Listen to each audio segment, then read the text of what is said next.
Assalamualaikum warahmatullahi wabarakatuh.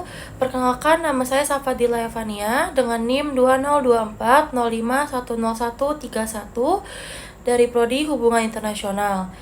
Video ini dibuat dengan tujuan untuk memenuhi uji kompetensi 3 mata kuliah AIK 2 dengan dosen pengampu yaitu Bapak Muhammad Rafiq Muzakir LCMA PhD. Pertanyaan yang pertama yaitu jelaskan tentang rukun dan syarat pernikahan.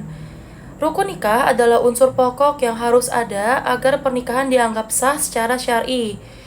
Jumlah rukun pernikahan ada 5, yaitu yang pertama calon suami dengan syarat laki-laki yang akan menikah tidak sedang dalam keadaan ihram dan tidak terpaksa atau dipaksa. Yang kedua ada calon istri, yaitu perempuan yang akan dinikahi bukan mahram dari calon suami dan juga tidak dalam masa iddah dan bukan istri orang lain.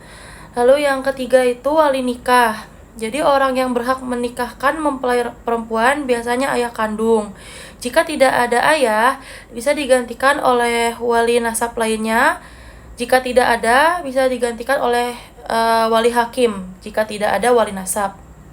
Lalu yang keempat adalah 2 orang saksi. Jadi minimal 2 orang laki-laki muslim yang adil, balik dan berakal harus hadir saat akad sidang berlangsung. Lalu yang kelima ada ijab dan qabul. Pernyataan nikah dari wali atau wakilnya ijab dan penerimaan dari calon suami kabul. Harus jelas dan dilakukan dalam satu majelis. Syarat pernikahan dalam Islam. Yang pertama itu beragama Islam. Jadi kedua calon pengantin harus beragama Islam. Yang kedua, bukan mahram. Calon suami dan istri tidak boleh memiliki hubungan mahram atau hubungan darah. Yang ketiga, wali nikah. Jadi calon mempelai perempuan harus memiliki wali nikah yang sah. Yang keempat, dihadiri saksi. Harus ada 2 orang saksi yang menyaksikan akad nikah. Lalu yang kelima, tidak dalam keadaan ihram. Pernikahan tidak boleh dilakukan saat salah satu pihak sedang dalam keadaan ihram, misalnya saat naik haji. Lalu yang keenam itu tanpa paksaan. Jadi kedua belah pihak ini, baik calon suami maupun calon istri harus saling ridho dan tidak ada paksaan dalam melakukan pernikahan. Pertanyaan yang kedua adalah jelaskan hukum nikah siri menurut Muhammadiyah. Jadi, hukum nikah siri menurut Muhammadiyah adalah bahwa pernikahan semacam ini meskipun sah secara agama apabila telah memenuhi rukun dan syarat nikah seperti adanya calon suami, calon istri, wali, saksi, ijab dan qabul, namun tidak dianjurkan dan tidak dibenarkan secara sosial dan hukum. Muhammadiyah memandang bahwa nikah siri yang tidak dicatatkan secara resmi di kantor urusan agama atau KUA bertentangan dengan prinsip keadilan dan perlindungan hukum dalam Islam. Hal ini karena pencatatan pernikahan merupakan bagian dari maqasid syariah, khususnya dalam menjaga nasab atau keturunan, kehormatan, serta perlindungan terhadap hak-hak perempuan dan anak. Dengan demikian, Muhammadiyah mendorong agar seluruh umat Islam melakukan pernikahan secara resmi dan tercatat, guna menciptakan keluarga yang sakinah secara agama maupun hukum, serta menghindari berbagai persoalan sosial yang bisa timbul akibat pernikahan yang tidak tercatat. Lanjut ke pertanyaan ketiga, yaitu jelaskan jenis-jenis talak dan perbedaan di antara mereka. Yang pertama, jenis talak berdasarkan cara pelaksanaannya. Di sini ada 2, yaitu talak sari atau jelas dan talak kinayah. Talak sari adalah talak yang diucapkan dengan kata-kata tegas seperti aku ceraikan kamu. Hukum dari talak sari itu langsung jatuh talak tanpa perlu niat karena ucapannya sudah jelas. Lalu yang kedua tadi adalah talak kinayah atau sindiran. Talak yang diucapkan dengan kata-kata tidak langsung seperti pulanglah ke rumah orang tuamu. Hukum dari talak kinayah itu sendiri tidak jatuh talak kecuali jika disertai dengan niat untuk menceraikan. Lalu yang kedua itu ada jenis talak berdasarkan status dan dampaknya. Yang pertama ada talak raj'i, talak yang bisa dirujuk.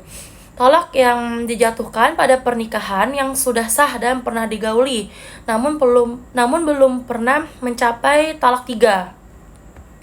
Ciri-ciri dari talak raji ini sendiri yaitu masih dalam masa iddah, suami boleh merujuk tanpa akad baru, berlaku untuk talak pertama dan kedua. Lalu yang kedua ada talak bain, yaitu talak yang tidak bisa dirujuk kecuali dengan akad nikah baru. Ini terbagi menjadi 2, yaitu yang pertama talak bain sugra, misalnya talak sebelum digauli atau talak dengan kompensasi hulu. Boleh nikah lagi tapi harus akad baru. Lalu yang kedua ada talak bain kubra, talak yang dijatuhkan untuk ketiga kalinya atau talak 3. Ini tidak boleh menikah kembali kecuali si istri menikah dengan laki-laki lain lalu bercerai secara sah dengan laki-laki yang dinikahinya itu. Masuk ke pertanyaan yang keempat, yaitu jelaskan definisi dan perbedaan antara talak, hulu, dan fasakh.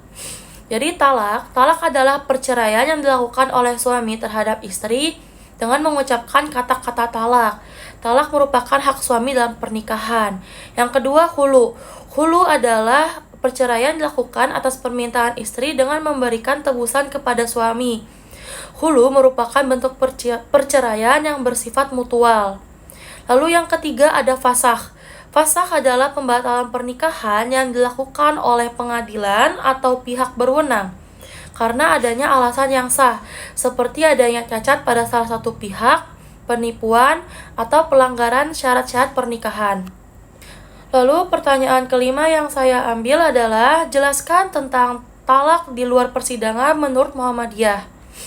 Talak di luar persidangan menurut Muhammadiyah merujuk pada perceraian yang dilakukan oleh suami tanpa melalui prosedur hukum resmi. Pandangan Muhammadiyah menekankan beberapa poin penting. Yang pertama, ketidakabsahan talak. Talak yang tidak dicatatkan dapat menimbulkan masalah hukum dan sosial, serta ketidakpastian status bagi istri dan anak. Lalu yang kedua, pentingnya pencatatan. Pencatatan talak di kantor urusan agama atau KUA adalah wajib untuk melindungi hak-hak perempuan dan anak. Lalu yang ketiga, risiko. Talak di luar persidangan dapat menyebabkan kesulitan dalam pembuktian hak-hak hukum dan potensi penyalahgunaan hak. Yang keempat, proses yang disarankan. Muhammadiyah mendorong perceraian dilakukan melalui proses resmi di pengadilan atau KUA.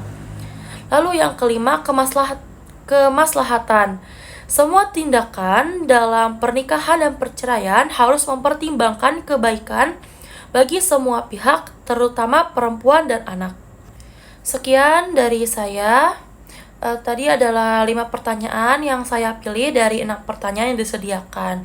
Mohon maaf jika jawaban saya masih terdapat kekurangan. Saya tutup. Wassalamualaikum warahmatullahi wabarakatuh.